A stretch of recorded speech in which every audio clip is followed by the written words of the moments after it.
네, 오늘 이 시간에 너로 땅끝까지 구원하게 하리라, 이 제목의 말씀을 가지고 함께 하나님의 은혜를 나누겠습니다.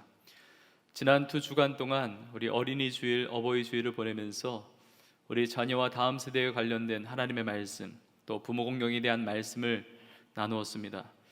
오늘 이 시간에 다시 한번 다시 우리 사도행전의 말씀으로 돌아와서 하나님의 은혜를 우리가 누리고자 하는데, 오늘 이 말씀 시간이, 또 이 예배 시간이 여러분의 삶에 정말 기적 같은 은혜를 체험하는 귀한 시간이 될 수 있기를 주의 이름으로 축복합니다. 하나님께서는 기적을 베푸시는 분이십니다. 그 기적을 누리는 여러분이 될 수 있기를 간절히 축복합니다. 예전에 특별 집회를 하면서 또 성경 공부도 하고 또 설교를 하면서도 여러 차례 기적에 대해서 나눈 바가 있습니다. 그런 성도의 삶은 하나님 베푸시는 기적을 경험하는 삶인데, 기적에는 3가지 차원이 있습니다. 첫 번째 차원은 하나님께서 우리의 삶에 환경에 복을 주시는 것입니다. 하나님께서 홍해 바다도 가르게 하시고, 여리고성도 무너뜨리시고, 또 풍랑도 잔잔하게 하시고, 또 오병이의 기적도 베풀어 주시고, 광야에 길을 내시고 사막에 강을 내시고, 여러분이 가지고 계시는 그 어떤 기도의 제목도 하나님께서 응답 못하실 기도 제목이 없습니다. 하나님 전능하시기 때문에, 하나님은 살아계신 하나님이시기 때문에 여러분의 삶에 많은 짐들과 어려움들, 그 모든 기도 제목이라도 하나님께서 응답하여 주시기를 주님의 이름으로 축복합니다. 하나님께서 우리의 삶의 많은 것들을 형통의 은혜로 그 환경들을 다 바꿔주십니다. 그런데 그것보다 조금 더 높은 차원의 기적이 있는데, 그것은 우리의 주위의 환경만을 바꾸시는 것이 아니라 나 자신을 변화시키시는 것입니다. 여러분, 우리의 삶의 주변만이 변화된다면 이건 진정한 기적이 될 수가 없습니다. 나 자신이 변화되는 것입니다. 그것이 신앙생활의 축복입니다. 죄로 인하여 멸망당할 수밖에 없는 나의 인생을 예수 그리스도 안에서 구원하여 주시고, 죄와 사망의 종노릇 했던 나의 인생을 이제 하나님의 자녀로서 거듭나서 하나님의 나라를 위해서 살게 하시도록 이렇게 변화시켜 주신 것입니다. 새로운 피조물로 완전히 변화시켜 주신 것입니다. 내 안에 두려움과 염려와 근심과 절망과 슬픔과 아픔들이 있을 때에 하나님의 은혜로 말미암아 내 삶에 평안을 주시고 자유함을 주시고 기쁨을 주시고 소망을 주신 것, 정말 기적 아니겠습니까?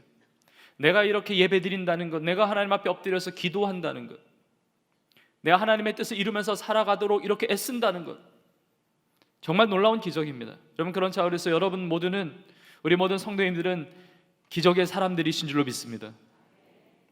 정말 불가능한 겁니다. 사람이 바뀐다는 것은 불가능합니다. 나 하나님의 은혜로 말미암아 내가 변화된 것입니다. 내 삶이 변화된 거예요. 병든 내 육체, 병든 내 마음, 병든 내 영혼이 치유받고 고침받고, 정말 하나님 살아계시구나, 하나님 역사하시는구나, 그걸 체험하는 겁니다. 우리의 환경도 변화되지만 우리의 삶 자체가 변화되는 것입니다. 오늘 예배를 통해서 그러한 은혜들도 여러분 누릴 수 있기를 간절히 축복합니다. 우리의 환경이 변화되고 또 나의 삶이 변화되는 이 기적이 있지만, 그것보다 더 높은 차원이 있다고 한다면 바로 변화되고 새로워진 나의 삶을 통해서 다른 누군가의 삶이 변화되는 것. 내 삶의 진정한 기적은 다른 사람의 삶의 기적을 일으키는 그런 삶, 진짜 기적이라는 거죠. 나만 은혜 받고, 나만 치유되고, 나만 회복되고, 나만 구원받고, 절대로 신앙생활은 거기서 끝나지 않습니다. 하나님의 축복이 흘러가는 겁니다. 우리 믿음의 조상인 하나님께서 믿음의 조상인 아브라함을 부르실 때도 복의 근원 삼으셨잖아요. 아브라함의 삶이나 아브라함의 가정에서 끝나는 것이 아니라 천하 만민이 복을 얻는 데에 그 인생을 사용하셨다는 것입니다. 우리의 삶을 통해서 누군가가 도움을 받고, 누군가가 힘을 얻고, 누군가가 예수님을 만나고, 놀라운 기적입니다. 여러분, 우리가 물질의 축복을 받을 수가 있습니다. 그러나 진짜 축복인 것은 그 물질을 통해서 다른 누군가를 살리는 것입니다. 내가 많은 지식을 얻을 수가 있습니다. 그것이 축복이 아니라 그 지식을 가지고 하나님의 영광을 위해서 영혼들을 섬기면서 사랑하면서 복음 전하면서 살아가는 것이 진짜 축복입니다. 내가 건강한 것, 이것도 축복이지만 내 건강을 통해서 무엇을 위해서 살아가느냐,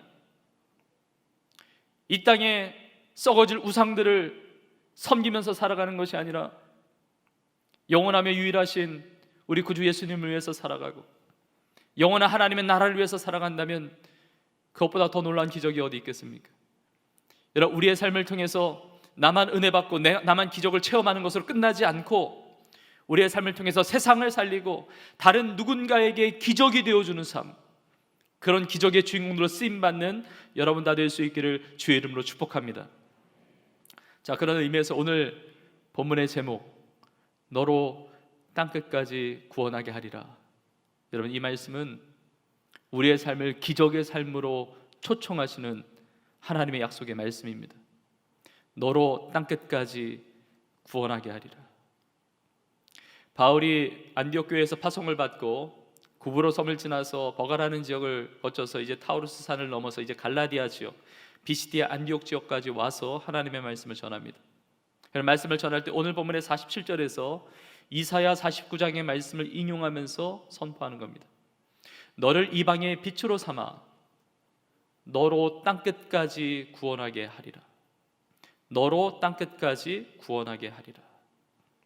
우리의 삶을 향한 하나님의 약속의 말씀입니다. 축복의 말씀이에요. 기적의 말씀입니다. 내가 구원받는 것으로 끝나지 않고 너로 땅끝까지 구원하게 하리라. 진짜 참된 기적의 삶으로 인도해 가시는 겁니다. 우리 성도님의 삶은 기적의 삶입니다. 성도님들이 계심으로 가정이 복을 받고, 성도님들이 계심으로 여러분이 다니시는 직장이 복을 받고, 성도님들이 계심으로 여러분이 사시는 지역이 복을 받고, 성도님들이 계심으로 우리 민족이 복을 받고, 아멘 하실 때까지 할 거니까요. 성도님들이 이 시대에 살아 계심으로, 여러분이 이 땅에 계심으로 이 세상과 이 세대가 복을 받는 역사가 있는 줄로 믿습니다. 너로 땅끝까지 구원하게 하리라. 우리 교회가 이곳에 위치함으로 이 지역이 복을 받고 이 민족이 복을 받고 이 세대와 전 세계 열방이 복을 받는 귀한 역사를 하나님께서 이루어 주실 것을 믿습니다. 하나님의 약속의 말씀이면서 예언의 말씀이면서 축복의 기적의 말씀이에요. 여러분, 이 말씀을 우리가 다 소유하기를 원해요. 진짜 기적의 삶은 나로 하여금 땅끝까지 구원받는 것입니다. 이 하나님의 약속의 말씀을 이루어드리는 삶이 복된 삶이에요. 자, 그렇다면 땅끝까지 구원하는 기적의 삶의 특징이 무엇이냐? 오늘 말씀에 잘 나타나 있는데, 오늘 말씀을 통해서 땅끝까지 구원하는 정말 기적의 삶의 중요한 특징 세 가지를 우리 성도님들과 함께 나누고자 합니다. 이 기적을 여러분들이 다 누리시기를 원합니다. 첫 번째는 땅끝까지 구원하는 기적의 삶은 말씀이 충만한 삶입니다. 저를 따라해 보시겠습니까? 말씀이 충만한 삶. 자, 내가 말씀이 충만하지 않으면 말씀을 전하지 못할 거 아닙니까? 내가 말씀이 내 삶에 역사하기 때문에 이 말씀이 흘러가는 겁니다. 이 말씀이 전파되는 겁니다. 바울은 하나님의 말씀으로 변화되었고, 그리고 이 비시디아 안디옥 지역까지 와서 하나님의 말씀을 전하는 겁니다. 이런 말씀은 놀라운 능력이 있습니다. 말씀은 살아 역사합니다. 특별히 오늘 본문 첫 부분 44절에 보시면 그 다음 안식일에는 온 시민이 거의 다 하나님의 말씀을 듣고자 모였다고 합니다. 이게 무슨 이야기냐? 벌써 3주 전이기 때문에 여러분이 기억하실지 모르겠는데, 바울이 비시디아 안디옥 지역에 와서 안식일에 회당에 들어가서 하나님의 말씀을 전합니다. 그 하나님의 말씀의 주제, 그 핵심은 바로 예수 그리스도에 관한 것이었습니다. 그 구약을 통틀어서 그 구약의 조상들을 이야기하면서, 다윗 왕을 이야기하면서 다윗의 후손에 이스라엘을 위하여 구주를 세우셨으니 곧 예수라, 예수님에 대해서 전하는 겁니다. 우리가 사도행전 13장을 다 보진 않았지만 바울은 하나님의 말씀, 이 예수 그리스도의 복음을 전하는 겁니다. 예수님이 십자가에 죽으셨고, 그러나 죽은 것으로 끝나지 않고 하나님이 죽은 자 가운데 그를 살리셨다, 부활하신 예수 그리스도를 증거하는 겁니다. 예수의 이름을 힘입어 우리가 죄사함을 받는다, 예수의 이름을 힘입어 우리가 의롭다 하심을 받는다, 이 복음을 전하는 겁니다. 그런데 그렇게 안식일이 지난 다음에, 그 다음 안식일 일주일이 지난 다음에 보니까 온 시민이 다 몰려오는 거예요. 그 시민 중에는 유대인들도 있을 것이고, 그 시민 중에는 이방인들도 있을 것이고, 근데 온 시민이 거의 다 하나님의 말씀을 듣고자 왔다는 겁니다. 이 하나님의 말씀의 부흥이 그 비시디아 안디옥 지역에 있었다는 겁니다. 이 말씀에 대한 사모함, 그 인생에 대한 목마름을 통해서 이 말씀을 들어야 살 것 같은 그 사모함, 이 갈증을 가지고 나왔다는 겁니다. 이게 얼마나 놀라운 은혜입니까? 여러분, 하나님의 말씀은 죽어있는 말씀이 아닙니다. 과거의 말씀으로 끝나지 않습니다. 오늘도 살아 역사하시는 하나님의 말씀인 것을 믿습니다. 히브리서 4장에 있는 말씀과 같이 하나님의 말씀은 살아있고 활력이 있어서 혼과 영과 및 관절과 골수를 찔러 쪼개는 말씀이라고 하세요. 살아 역사하니까, 막 활력이 있으니까, 살아있고 운동력이 있어서 우리의 혼과 영과 및 관절과 골수, 우리의 육까지도 막 수술하면서 우리의 마음과 생각을 감찰하시는 말씀이라고 합니다. 여러분, 그들이 한 주를 기다리면서 얼마나 사모했으면 온 시민, 그냥 도시가 들썩들썩 거리는 거예요. 그냥 말씀 듣고 싶어서, 하나님의 말씀 듣고 싶어서. 사실 바울이 비시디아 안디옥 지역에서 대단한 기적 베푼 거 없습니다. 병든 자를 치유했다든지 어떤 초자연적인 기적을 베풀었다든지 뭐 귀신이 떠나갔다든지 이런 현상 하나도 없고 예수 그리스도 복음 전했는데 여기에 영혼이 반응하는 거예요. 여러분, 얼마나 놀랍습니까? 여러분, 우리도 하나님의 말씀이 충만한 삶이 될 수 있기를 간절히 축복합니다. 하나님 말씀에 대한 사모함을 가지고 오는 겁니다. 하나님의 말씀이 들려주고 하나님의 말씀을 먹고 하나님의 말씀을 가까이 할 때 내 마음이 둔감한 게 아니라 이 말씀 안에 내 삶이 풍성한 그 은혜의 역사가 있음을 믿고 이 말씀 가운데 달려나가는 겁니다. 오늘 말씀을 준비하면서 참 바울과 바나바가 얼마나 참 감격했을까 이런 생각이 듭니다. 이 비시디아 안디옥 지역까지 정말 고생하면서 왔는데 말씀에 씨를 뿌렸는데 이 말씀의 열매가 거둬지는 것을 보면서 참 기뻐했겠다, 참 좋아했겠다 이런 생각이 듭니다. 여러분, 아무리 피곤하고 힘들어도 말씀을 전할 때 성도님들이 은혜 받으시는 모습만 봐도 피곤이 다 날아가잖아요. 바울이 그랬을 겁니다. 그 버가 지역에서 풍토병이 걸려서 그 타우루스 산을 넘어가지고 고생해서 와서 하나님의 말씀 전하는데 물론 아무 열매가 없어도 그 가운데서 실망하지 않고 말씀의 씨앗을 뿌려야 되죠. 나 하나님께서 정말 은혜를 베풀어 주셔서 그 앞에서 한 주 만에 이 귀한 말씀의 그 결실들을 맺게 하신 것을 볼 때 얼마나 기뻐하게 하셨을까 이런 생각이 들어요. 여러분, 우리의 삶을 변화시키는 것은 무엇입니까? 하나님의 말씀입니다. 이게 사람의 말로 안 됩니다. 사람의 교훈으로 안 됩니다. 하나님의 말씀이 내 삶에 역사하면 삶의 스타일도 바뀌고 모난 성품도 바뀌고 삶의 가치와 생각이 다 바뀌는 겁니다.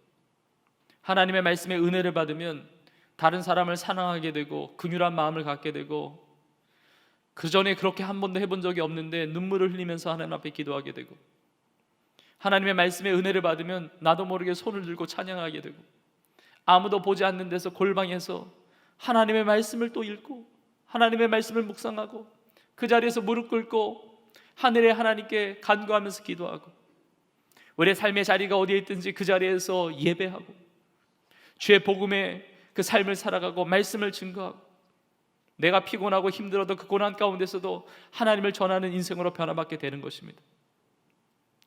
오늘도 이렇게 비 오는 날 제 방에서 이렇게 밖에 보니까 주차 봉사하시는 우리 성도님들도 계시고 또 이 주일날 이렇게 찬양으로 영상, 방송, 뭐 교사로, 안내위원으로 뭐 수고하는 너무 손길이 있습니다.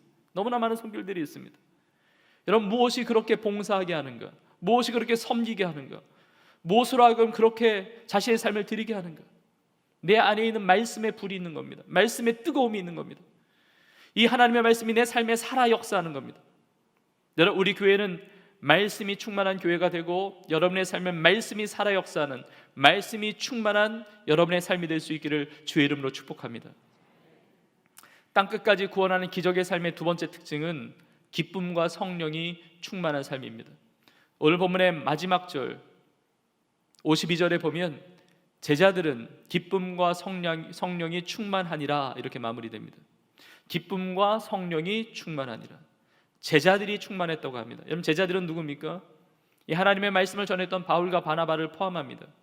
그리고 비시디아 안디옥 지역에서 하나님의 말씀을 받고 예수님을 믿게 된 사람들을 다 포함해요. 여러분, 비시디아 안디옥 지역에서 바울이 복음을 전할 때 많은 사람들이 믿기만 한 게 아니라 거기에서도 또 핍박이 있었습니다.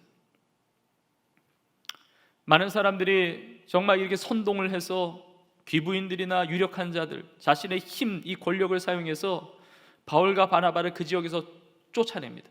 그래서 이제 이고니온 지역으로 이제 옮기게 되는데, 그러나 결론이 무엇이냐? 제자들은 기쁨과 성령이 충만하니라. 고난과 박해 가운데서도 기뻐할 수 있는 삶, 이게 기적의 삶이에요. 땅끝까지 구원하는 정말 하나님의 사람으로서 쓰임받는 그 능력, 기쁨이 있는 거예요. 성령 충만함이 있는 겁니다.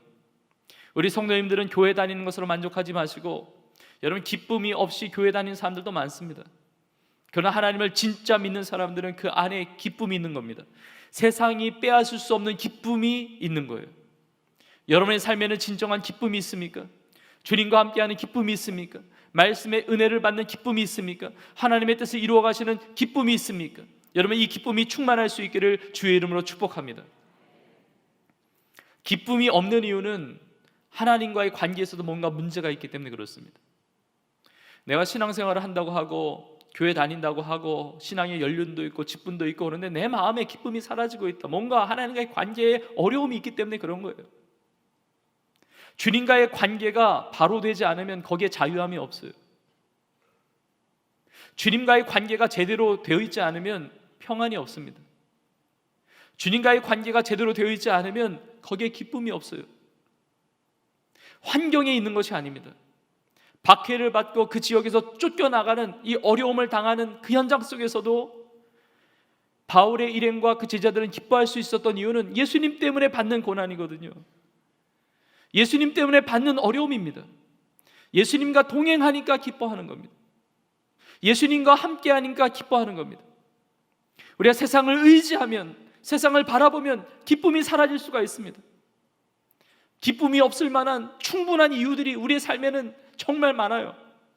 그러나 우리가 정말 기뻐할 수 있는 것은 우리 주 예수 그리스도로 말미암아 그분이 나와 함께 하시며 그분이 나의 삶에 은혜를 베풀어 주시고 주님의 길을 가고 있기 때문에 주님의 기쁨이 되는 삶 속에 주님의 기쁨이 임하는 거예요.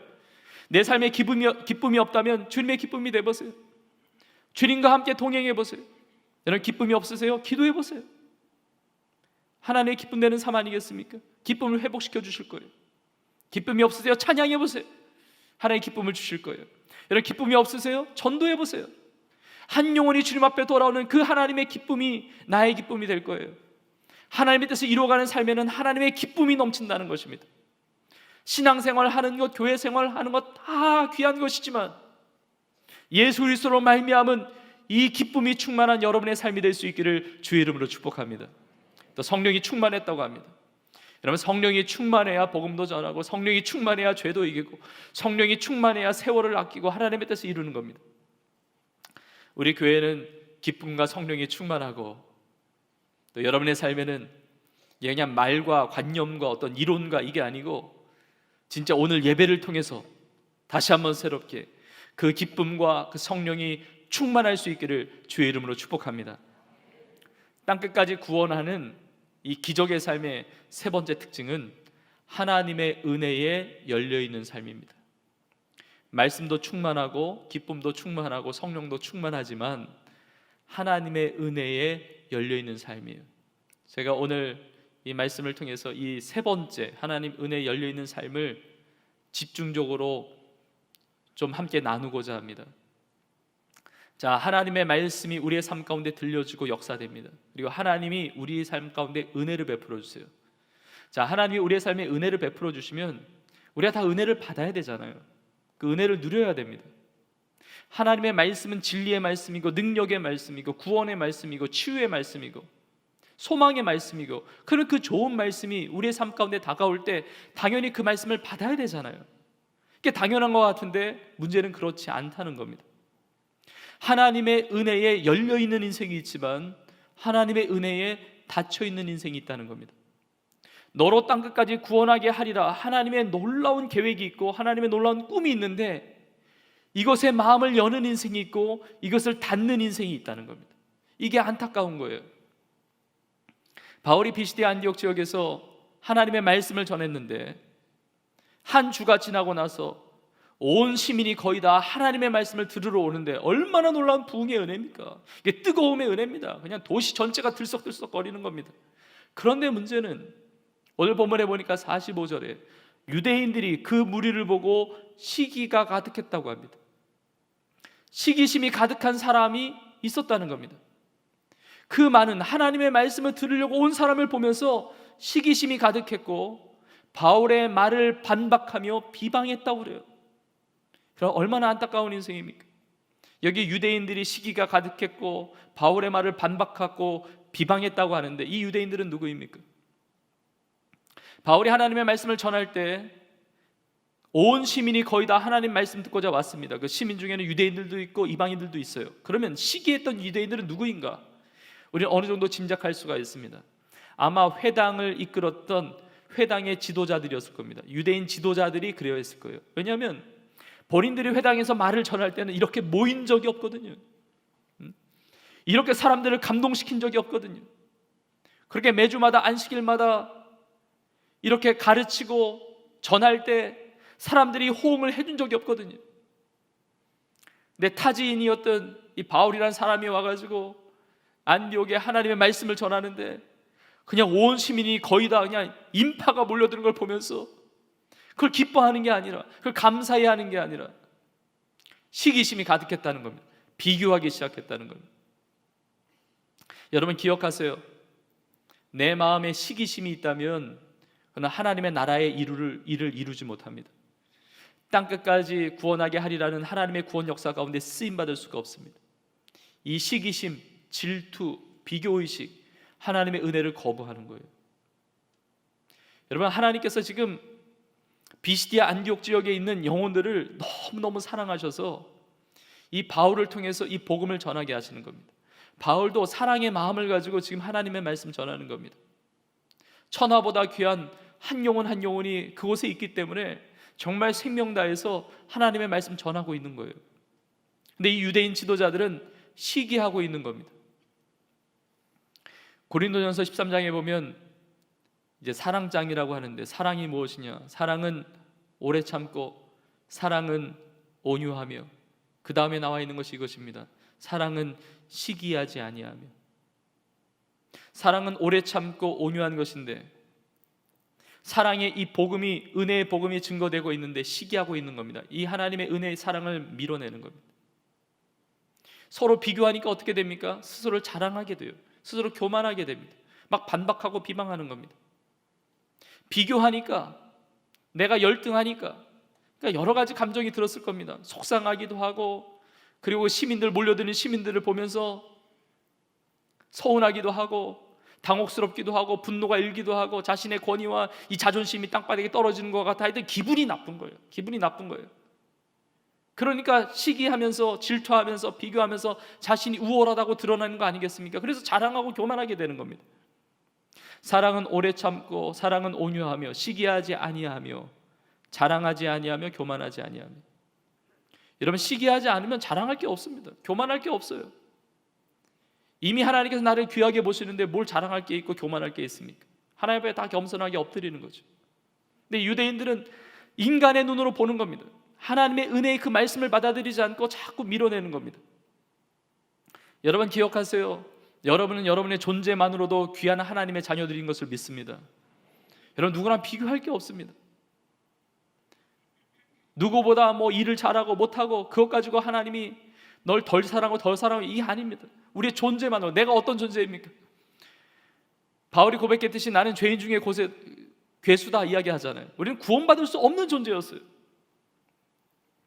다른 사람이 나에 대해서 아무리 악하고 안 좋은 이야기를 한다 할지라도 그것보다 더 악한 존재가 나 아닙니까? 하나님은 아시죠? 이 죄인 중에 죄인인 나를 십자가의 은혜로 말미암아 구원해 주시고, 여러분 이 은혜, 이 감격이 있으면 어떻게 교만합니까? 누구를 어떻게 시기할 수가 있습니까? 내가 구원받는 것 자체가 감사하고 십자가 앞에 내 삶을 드리고 겸손할 수밖에 없는 것이고, 하나님의 은혜와 사랑 모든 것을 다 덮어주는 겁니다. 그런데 하나님의 은혜와 사랑이 식어지기 시작할 때 비교하게 되는 겁니다. 하나님이 나를 나의 있는 모습 그대로 품으시는 겁니다. 있는 모습 그대로 사랑해 주시는 거예요.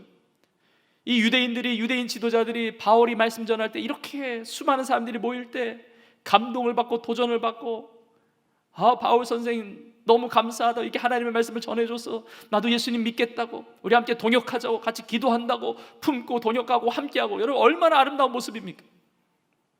그 사람들이 몰려드는 걸 보면서 막 시기하는 거예요. 시기하는 거예요. 여러분, 하나님의 일을 감당할 때 하나님의 계획은 너로 땅끝까지 구원하게 하리라, 이 계획이 있으신데 우리가 서로 비교할 필요가 없어요. 시기할 필요가 없습니다. 질투할 필요가 없어요. 집사님이 어떻고, 권사님이 어떻고, 장로님이 어떻고, 목사님이 어떻고, 전도사님이 어떻고, 성도님이 어떻고 비교할 필요가 없어요. 우리 사랑하고 함께 한 마음 되어서 하나님의 뜻을 이루어가는 겁니다. 우리 교회는 서로를 비교하는 게 아니라, 이 은혜를 막아서는 자들이 아니라 하나님의 은혜에 열려 있어서 하나님의 뜻을 이루는 하나님의 사람들 다 될 수 있기를 주의 이름으로 축복합니다.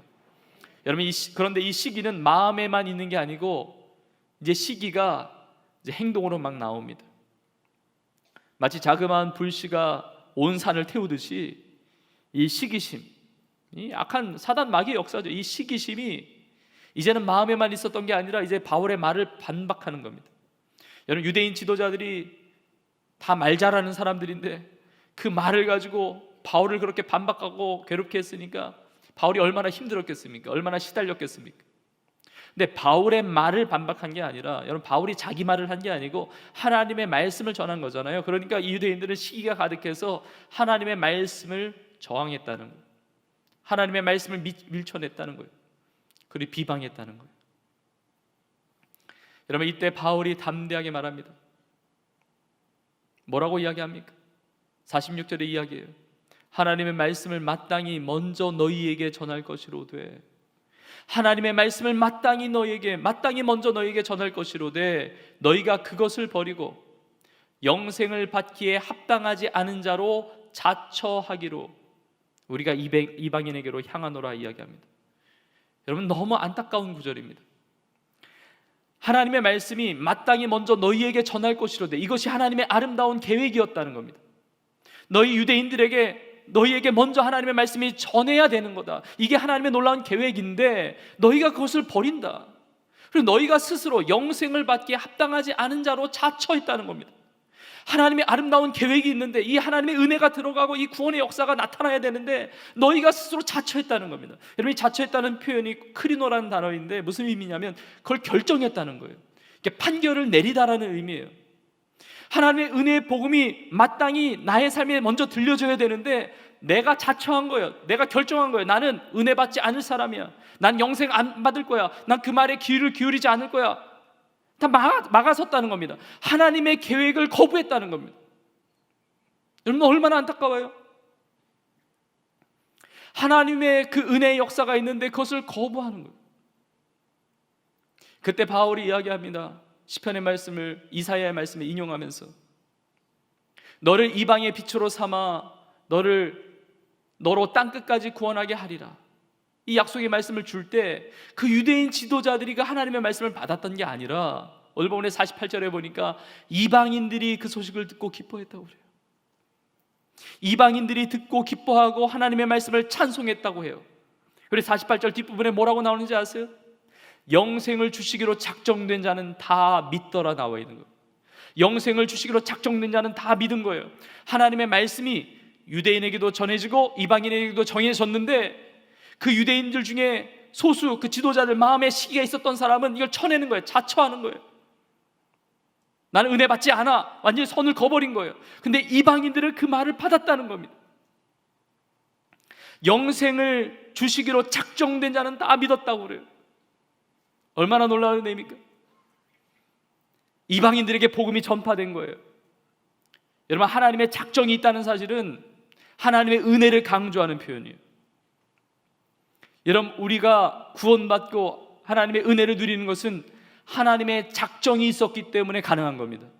하나님의 은혜예요. 내 노력으로 구원받은 게 아닙니다.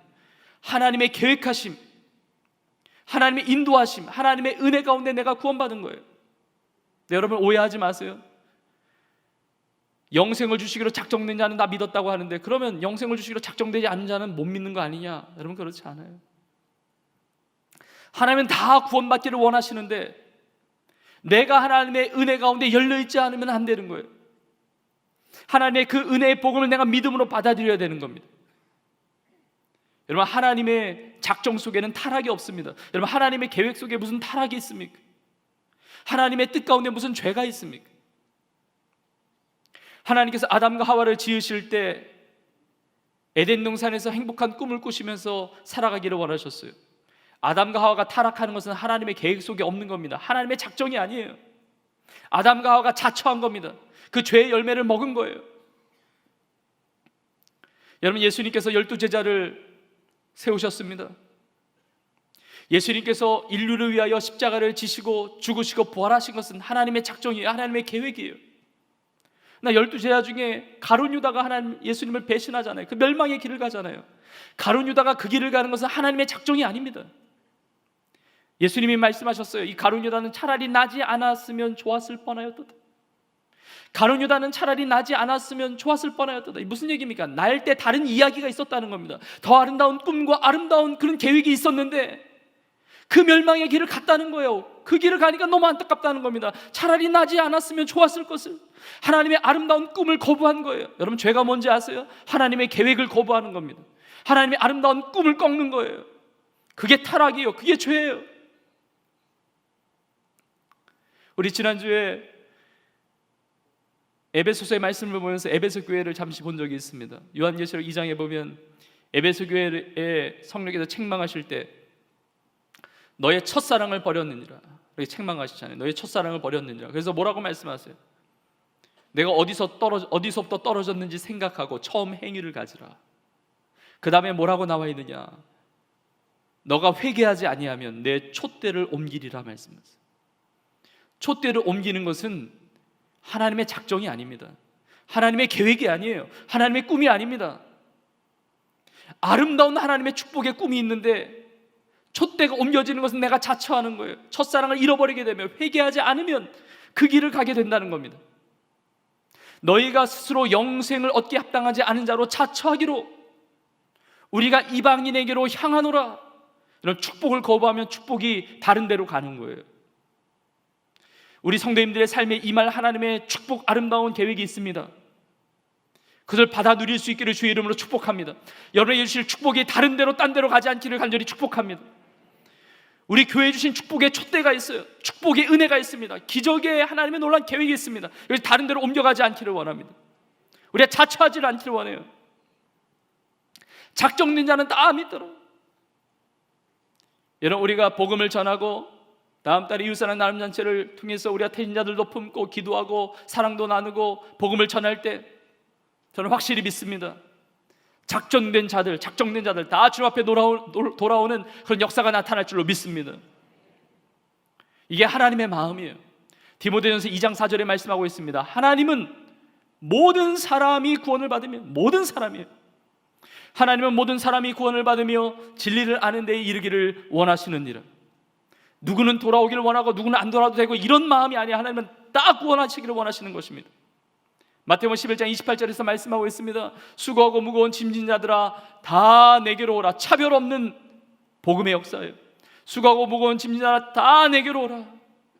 나도 부르신 겁니다. 우리 가족들도 부르시는 것입니다. 우리 이웃들도 부르시는 것입니다. 온 시민도 부르시는 것입니다. 내가 너희를 쉬게 하리라. 영접하는 자 곧 그 이름을 믿는 자들에게 하나님의 자녀가 되는 권세를 주신 겁니다. 하나님이 세상을 이처럼 사랑하사 독생자를 주셨으니 이는 그를 믿는 자마다, 누구든지 차별 없는 복음이에요. 믿으면 영생을 얻고 멸망치 않는 것입니다. 여러분, 우리는 하나님의 은혜에 열려 있습니까? 너무 감사해요. 하나님의 은혜에 열려 있는 우리의 삶을 통해서 하나님의 구원의 역사가 임한 거예요. 그리고 우리의 삶이 이렇게 쓰임받는 거예요. 얼마나 놀랍습니까? 나 스스로 구원받을 수 없는 나의 인생인데 하나님의 은혜로 붙잡아 주셨습니다. 하나님의 은혜로 쓰임받게 하시는 겁니다. 나의 삶을 향한 하나님의 계획이 있습니다. 너로 땅끝까지 구원하게 하리라. 이 하나님의 은혜의 차원, 이 계획에 나의 삶을 열어놓으세요. 거부하지 마세요.